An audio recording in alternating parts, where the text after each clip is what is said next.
Hey everyone, my name is Irony Payne and I'm the Pollinator Coordinator for Georgia Association of Conservation Districts. It's fall here in Georgia, which means many of our pollinators are preparing for the cooler months ahead, and they're not the only ones. Our producers are also finishing up the last of this year's harvest. Many of the crops that we grow here in Georgia require animal pollination. Squash, pumpkins, blueberries, strawberries, and peppers all require our pollinators. It's important that our ag lands are productive so we get the food that we like to eat, but we also want our ag lands to be beneficial for our pollinators. Today we're going to meet with a producer who has placed wildflower plantings for pollinator habitat on his farmland.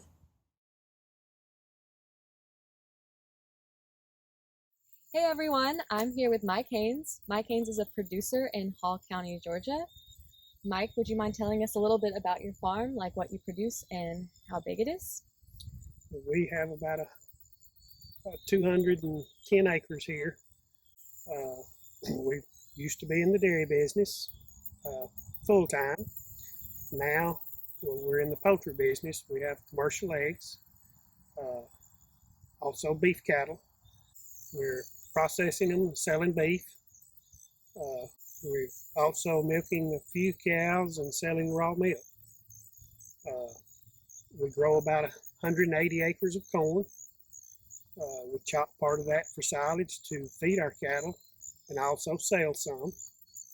And then we combine part of it and sell the grain to the feed mills here in Gainesville.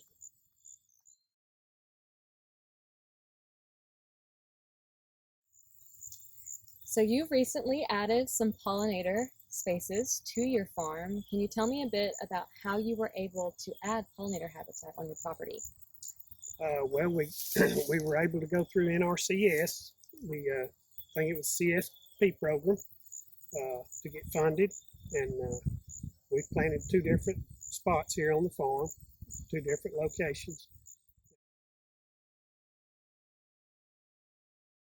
Creating a pollinator habitat is quite a bit of work, and you said you're on year 2 second year of your pollinator habitat.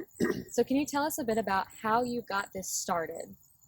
Well, we scratched the ground, didn't plow it deep, but scratched the ground to get a little soil bed there, and then that seemed like as little as seed as you put out. I mixed it with sand, broadcast it, and then run a smoothing hair, almost straighten my disc, pretty much straight, and run a smoothing hair back through it just to barely cover the seed.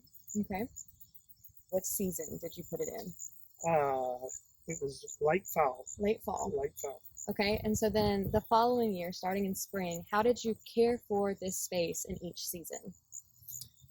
Really didn't do a whole lot to it. It pretty much took care of itself.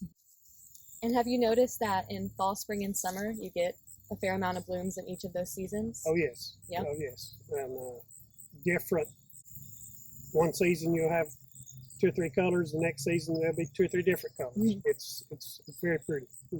Right now it's fall, so we have a bunch of dried stems and dried grasses. It's still really good for our pollinators because they need a place to stay and overwinter. So will you guys just leave it as it is? You won't cut it or mow it? I think I'm probably going to leave it as is.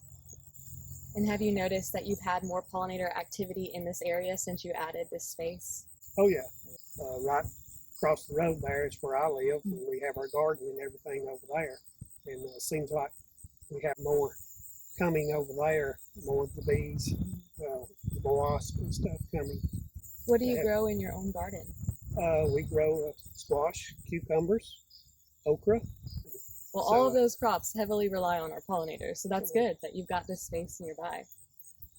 So I do want to ask if you have a favorite pollinator species. Probably the bees. Bees? Bees. And you see quite a bit of bees over here now? Yes. Well, awesome. Thank you, Mike, for meeting with me today and sharing with us about your pollinator habitat space. Thank you.